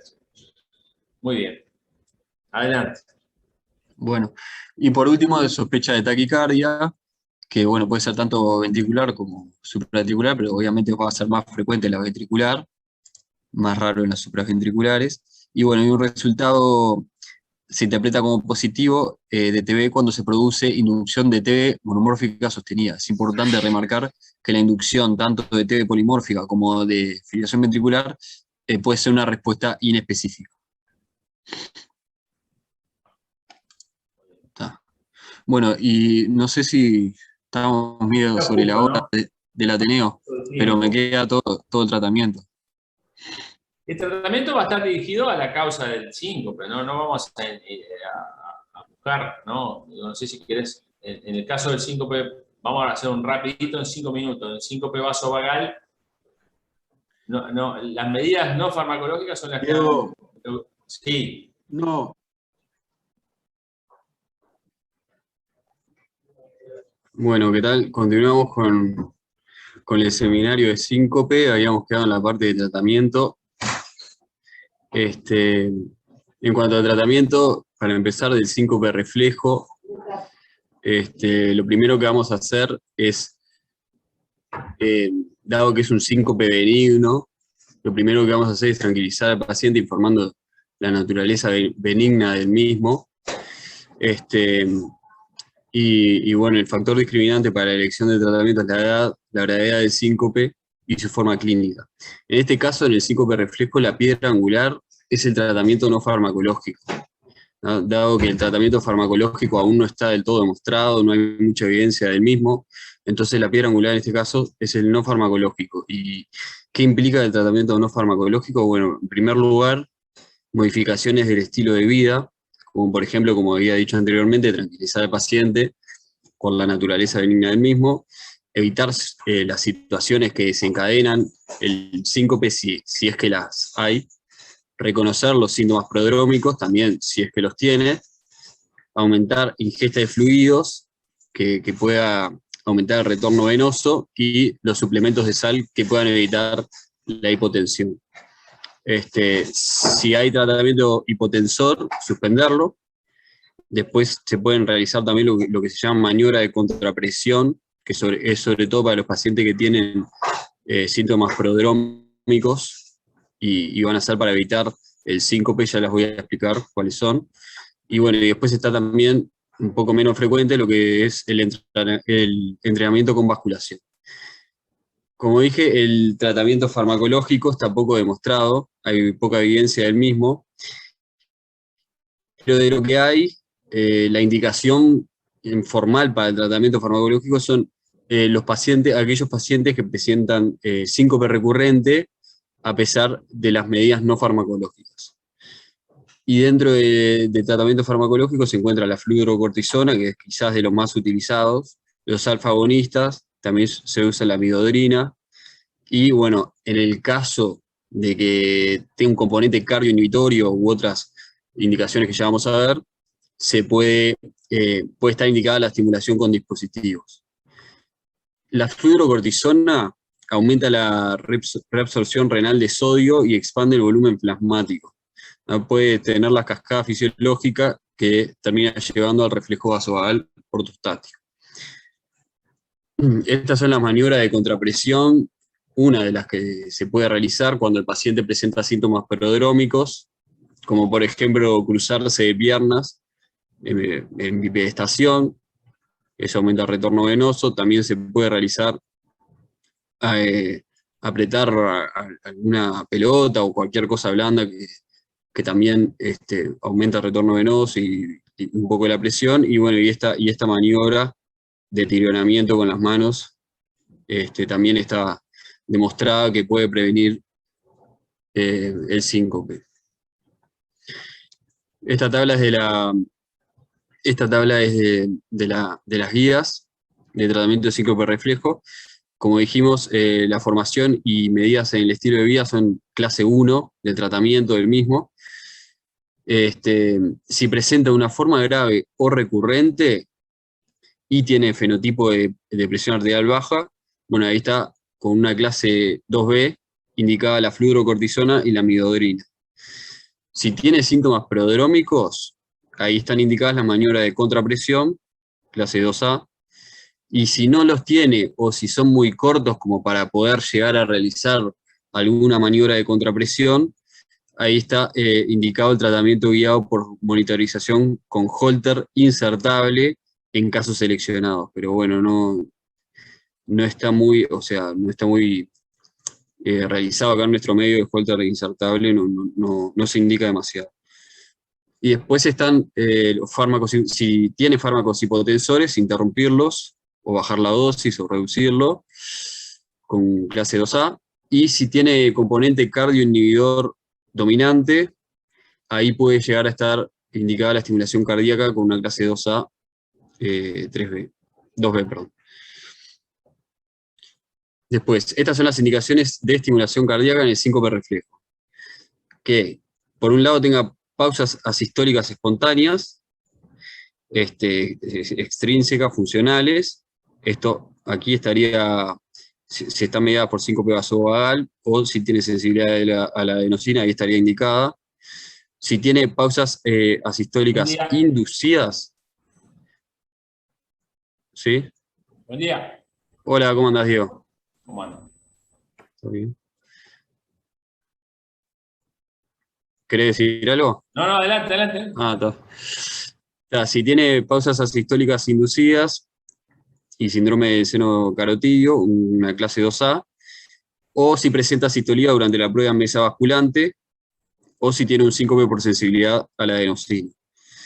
Si no presenta pausas asistólicas inducidas y el síncope no está documentado, ahí está contraindicada la estimulación cardíaca, o sea, no está indicada.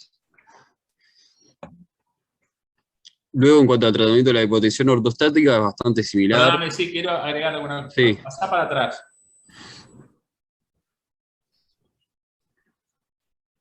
Creo que fue ahora en el Congreso, o este año, no me acuerdo no sé si fue en el europeo o en el American College, presentaron el estudio BioSync. No sé si lo tenés por ahí. ¿Cuál? BioSync Trial. No lo tengo. El estudio BioSync justamente mostró el beneficio de la estimulación en pacientes con asistolía inducida.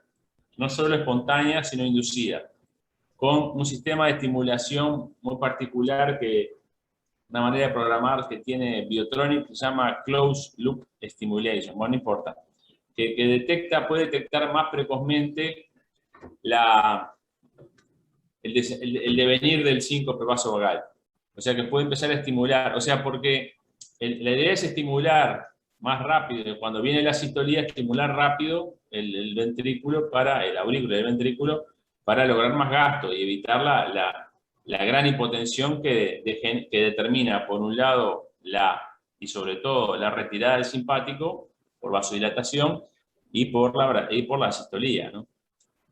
En general es mucho más fuerte la retirada simpática y la hipotensión que la sistolía en determinar el síncope.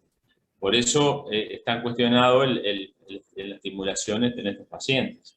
Pero este estudio mostró, es un estudio grande, multicéntrico, se llama BioSync, después buscalo, mostró que con ese sistema de estimulación, en los pacientes mayores, creo que mayores de 40 años, y con síncope recurrentes y con asistolía en la mesa basculante, o sea, no inducida, no clínica, también puede haber un beneficio de esta manera de estimular.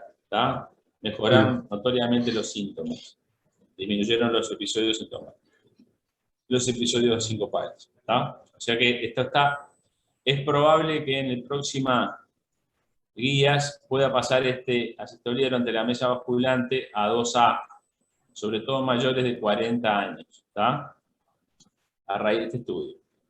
Yeah. Porque había otros estudios que habían mostrado que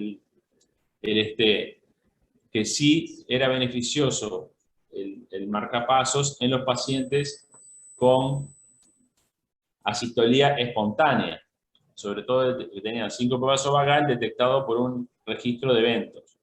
En esos pacientes ya se había demostrado el beneficio. El estudio se llama, ahora ya me voy a acordar,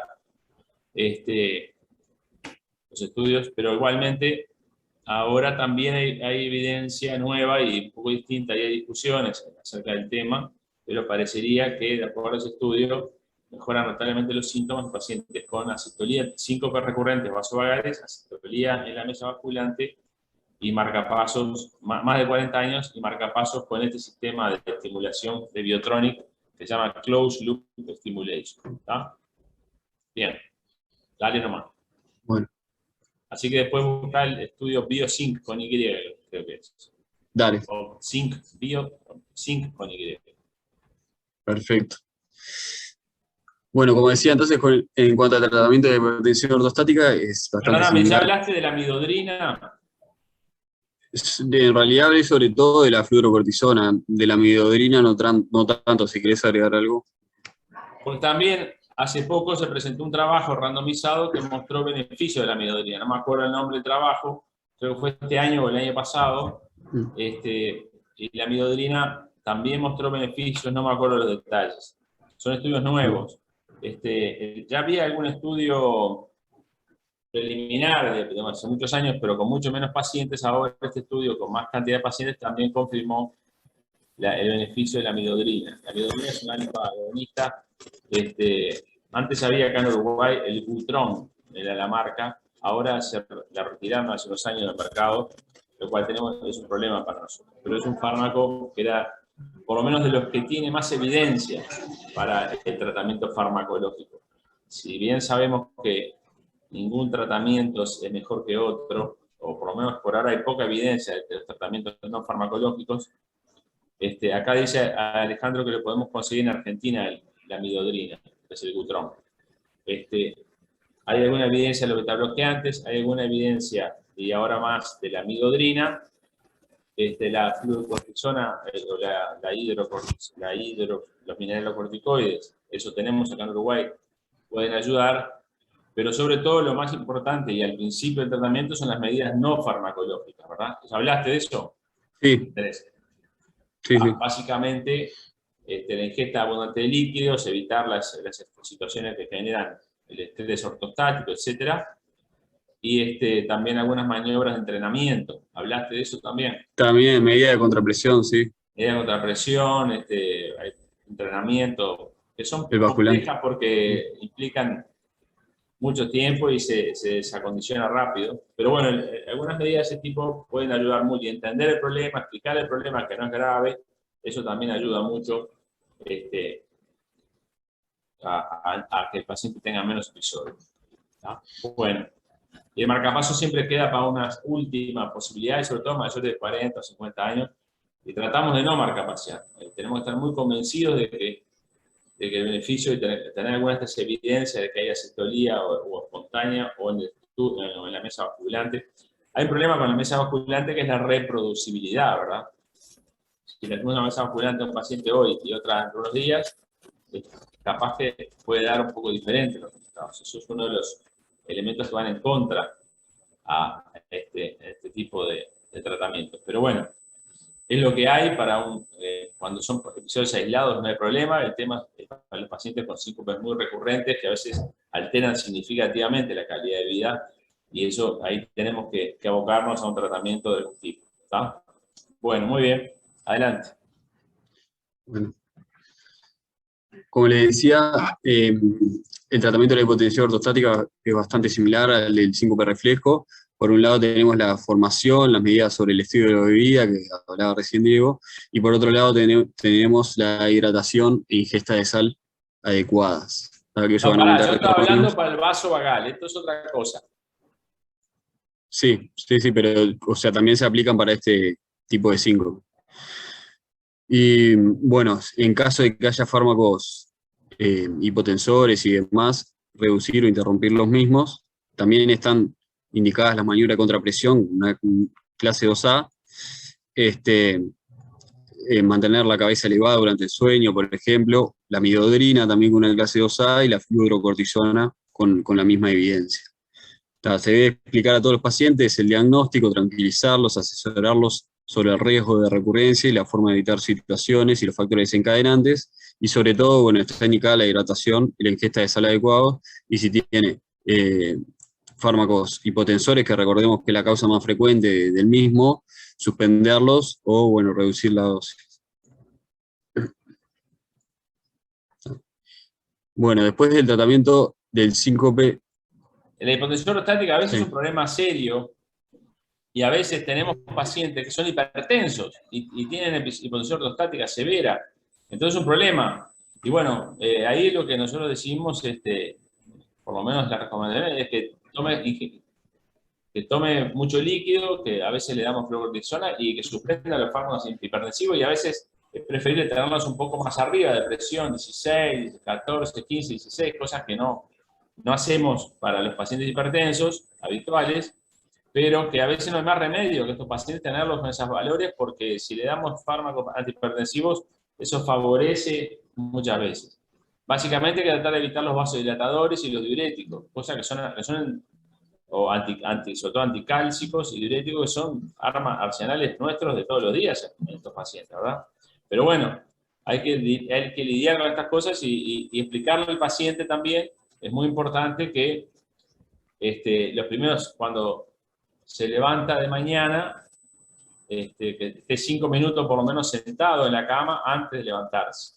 Lo mismo si se levanta de noche, porque es ahí donde se produce la mayor cantidad de los episodios. También sabemos que hay hipotensión ortostática tardía, pero por lo menos esos 5 minutos, si el paciente se siente mal sentado, se tiene que recostar de nuevo. Pero si a los 5 minutos no pasa nada, pues ya puede levantarse porque el riesgo ya es menor. ¿Tá? Pero hay que explicar bien a los pacientes. Y después están todas estas medidas que también pueden ayudar. Muy bien. Y Bueno. una palabra de eso, digo también, del tratamiento del paciente hipertenso, digamos, lo peor seguramente son los diuréticos, porque piensen que Yo te oigo, Alejandro. le estamos haciendo corticoides para que retengan líquido y sal. Lo peor son sin duda los diuréticos, seguidos por los antagonistas de calcio. En realidad hay a la fecha un solo trabajo sobre tratamiento de hipertensión en el síncope, reflejo y con hipotensión ortostática, que lo único que encontró de beneficios es el uso de IECA, particularmente en enalapril. Es un trabajo muy, muy viejo de Morillo, que es el único en el metaanálisis que hizo la Cochrane, es ese. O sea que al día de hoy, para tratamiento de hipertensos, uno tendría que intentar manejarlo solo con IECA. Y los betabloqueantes son un problema, porque en el síncope reflejo originariamente se pensaba que inhibiendo el reflejo de Besor-Harrich, que se hablaba tanto, íbamos a bajar la incidencia de episodios, o por lo menos la intensidad. Y bueno, y posteriormente la balanza fue para el otro lado, de que en realidad con los betabloqueantes en muchos casos podíamos empeorar a los pacientes. O sea que hay que arrancar por IECA, y lo que seguro hay que sacar primero son los diuréticos. Sí, lo betabloqueantes acá no, porque justamente acá es una falta de inadecuación, ¿no? Hay un aumento inadecuado o no aumento de la frecuencia cardíaca cuando uno cambia de estatina. El betabloqueante puede tener algún lugarcito en el síncope vasovagal, pero no. Recién estuve buscando en internet el estudio de este año de la amilodrina para el síncope vasovagal, que fue publicado por acá en Annals Internal Medicine. Es de Sheldon, que es un autor muy famoso en síncope, y es el estudio POST-4. Y si estuvieron 133 pacientes, se redujo la tasa de síncopes en 20%, ¿no? Fue muy famoso con midodrina. Fueron un estudio multicéntrico, y fueron 133 pacientes con un promedio de 6 síncopes por año previamente.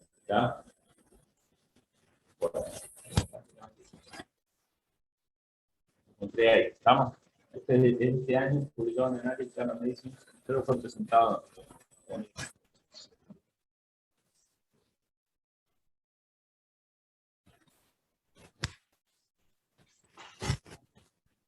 ¿Sigo? Sí. Bueno, y después por otro lado tenemos el tratamiento de síncope arrítmico. Por un lado tenemos las bradiarritmias, que cuando tenemos síncope por difusión del nodo sinusal cardíaco intrínseco con un bloqueo AB, y tenemos la bradicardia documentada por electrocardiograma, si es una disfunción del nodo sinusal sintomática, está ahí indicada la estimulación cardíaca con clase 1.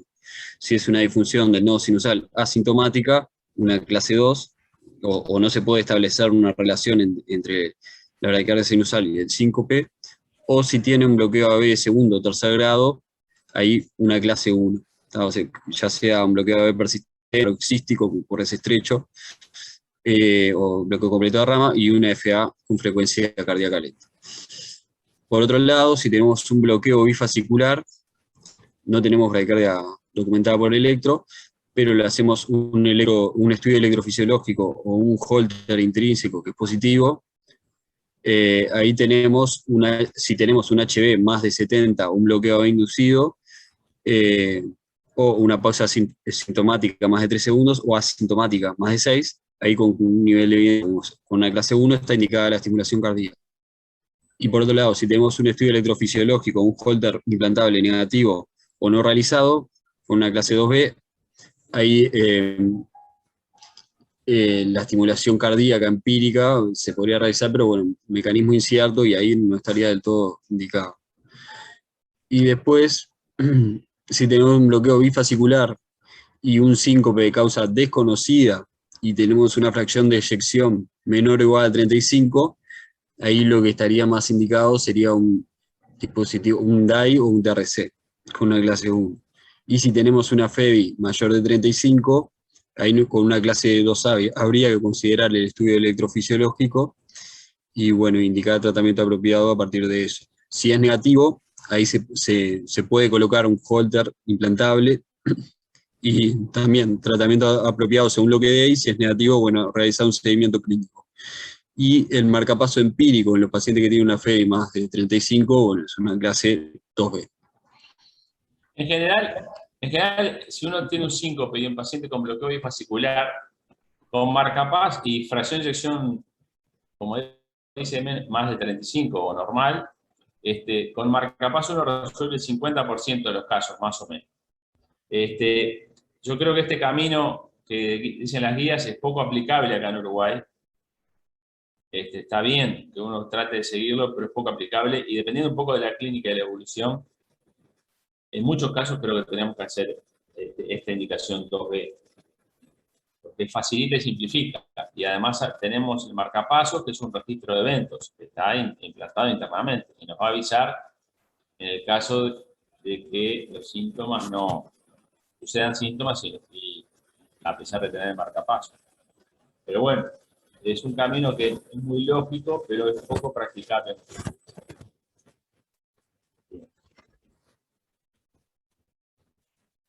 Bien.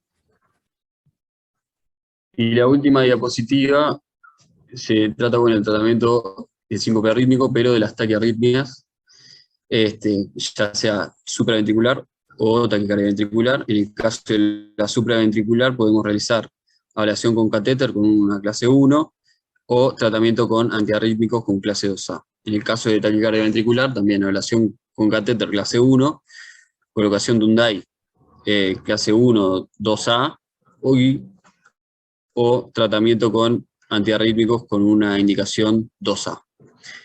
Y bueno, eso es todo.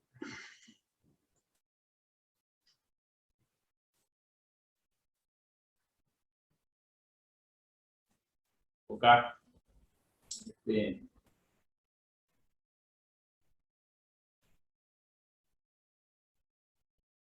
En la disfunción sinusal, la mayoría de las veces tenemos la bradicardia, tenemos la disfunción sinusal en el electrocardiograma, pero no tenemos el síncope, pero no hay una clara correlación.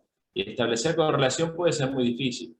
Yo creo que después, obviamente que para establecer, porque sabemos que el marcapaso en la disfunción sinusal no mejora el pronóstico, sino que disminuye los síntomas. Eso es de estudios de hace mucho tiempo. Entonces, si el síntoma, si no hay clara correlación, podemos poner un síncope de otra causa y tener una disfunción sinusal. Entonces, a veces es difícil de estar seguro. Y bueno, ante la duda, a veces no tenemos otra causa de síncope, tenemos la disfunción sinusal, no hay otra clara causa, no hay elementos que sugieran una arritmia ventricular, y bueno, por un defecto de la condición AB, igual entonces tenemos, ni parece neuromediado, entonces le ponemos marcapaso. Pero a veces el paciente sigue sincopado. Pero bueno, es lo que tenemos. ¿No? Es difícil saber una exacta correlación. A mí me llama la atención que le pongan acá clase 2A a la disfunción sinusal asintomática. Eso es en las guías. Siempre fue considerado 2B o 3. 2B, pero bueno. Esto en las guías europeas, ¿es de las guías europeas, Andrés? Sí, 2018.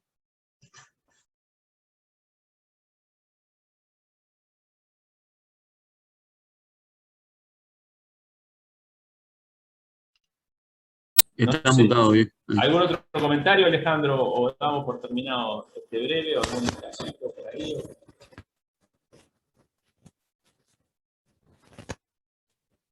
Bueno, hagan preguntas, dudas. A ver, ustedes establecen alguna.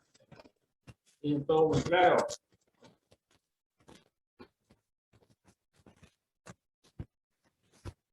¿Cuándo indicamos una mesa basculante? Por ejemplo, una pregunta. Se escuchó medio trancado, ¿cómo dijiste? ¿Cuándo indicamos una mesa basculante en un paciente con síncope? En realidad, cuando sospechás No, pero vos, yo no quiero que hables vos. Ah. Está David acá.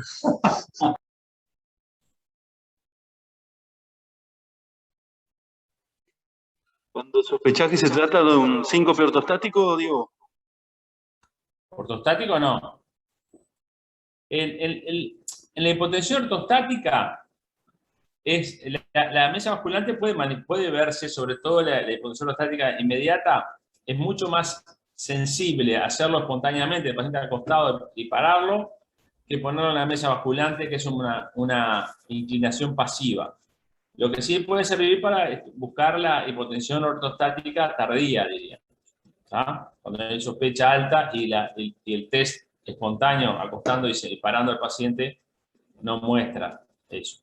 Pero la mesa vascular ha sido diseñada para buscar o para reproducir el síncope vasovagal, ¿verdad? También podemos estudiar la hipotensión más bien tardía, pero cuando nosotros queremos estudiar hipotensión ortostática, tenemos que poner acostado al paciente y pararlo y tomar la presión los primeros 3 a 5 minutos. Al minuto, a los 3 minutos y a los 5 minutos. ¿Está? Bueno. Pero ¿cuándo pedimos? Bueno, un paciente joven que tuvo un síncope en una semana, lo ven en puerta y lo mandan a poli. Y lo vemos nosotros y tiene un síncope, el paciente estaba haciendo cola, tiene 35 años, estaba haciendo cola no sé dónde, y siente calor, sudoración, náuseas, se cae, no se golpea mucho, un traumatismo leve, cuando se recupera está medio flojo y enseguida recupera rápido, tiene un vómito, y bueno, y ahí lo asisten y después se le toma la presión, está bien, y lo mandan para urgencia, de urgencia para policlínica. ¿Qué hacemos con ese paciente? ¿Le hacemos una mesa basculante o no? En realidad ahí no, porque ya las características del síncope están bastante claras. Me parece que no necesitas demostrar nada. Bien. Entonces después este paciente, además es el primer episodio. El primer episodio en principio no se estudia mucho, parece vasovagal claramente, pero el paciente tiene 4 episodios más seguidos en los próximos meses y vuelve a la consulta. Todos cuadros parecidos, algunos fueron estando parados, otros estando sentados, algunos vinculados al calor, otros sin ninguna vinculación clara, pero siempre parado o sentado. ¿Qué hacemos con ese paciente? ¿Le hacemos una mesa basculante o no le hacemos una mesa basculante? Bueno, yo quiero escuchar a la gente que está conectada, porque si no, vamos a hacer no sé, hacer una votación, porque parece que están conectados, pero no están conectados. A ver, Pintos, ¿quién es Pintos? Pintos, L. Pintos. Hola, Hola, buen día. ¿quién es L. Pintos? Leticia Pintos. Ah, Leticia. Dale, Leticia, ¿qué opinás vos? Y para mí, dado por la repetición de episodios, tal vez sí.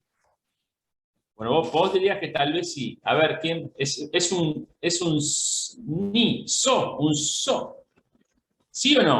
¿Sí o no? Sí, sí, No, la sí, vida sigue, hay que decir sí o no en sí, la vida. sí. Sí. ¿Y en Sí. base a qué fundamento, Leticia? Y porque el primer episodio fue el primero y está. Pero ya después creo que hay que estudiarlo porque son Perfecto. en distintos Esa es tu opinión. contextos clínicos, tal Pero vez. ¿el diagnóstico es clínico o necesitas la mesa basculante para hacer el diagnóstico? ¿Cómo? ¿El diagnóstico es clínico o necesitas de la mesa basculante para hacer el diagnóstico? Y yo le haría la mesa basculante. Bueno, a ver, otras opiniones. A ver, la doctora Antelo. Desde lejos. Hola, buen día. ¿Cómo andás? Bien. No pude escuchar bien la historia, pero... La repito, es una paciente, hombre, de 35 años, que estando parado hace unos meses, tiene un episodio sincopal, hacía calor, estaba haciendo cola, precedido de náuseas, sudoración, visión borrosa, se cae pero no se golpea, y lo encuentran sudoroso, se recupera rápido, tiene un náusea y vómito post-episodio, va a la puerta, no le encuentran nada importante, le hacen un electro que es normal, y lo mandan a Poli. En la Poli le dicen control evolutivo, tomarle algunas precauciones, pero él todos los meses tiene un episodio y vuelve con 4 episodios más luego de 4 o 5 meses de la primera consulta. Todos los episodios son similares. ¿Qué hacemos con ese paciente? Me parece que el diagnóstico es clínico, ¿no? Que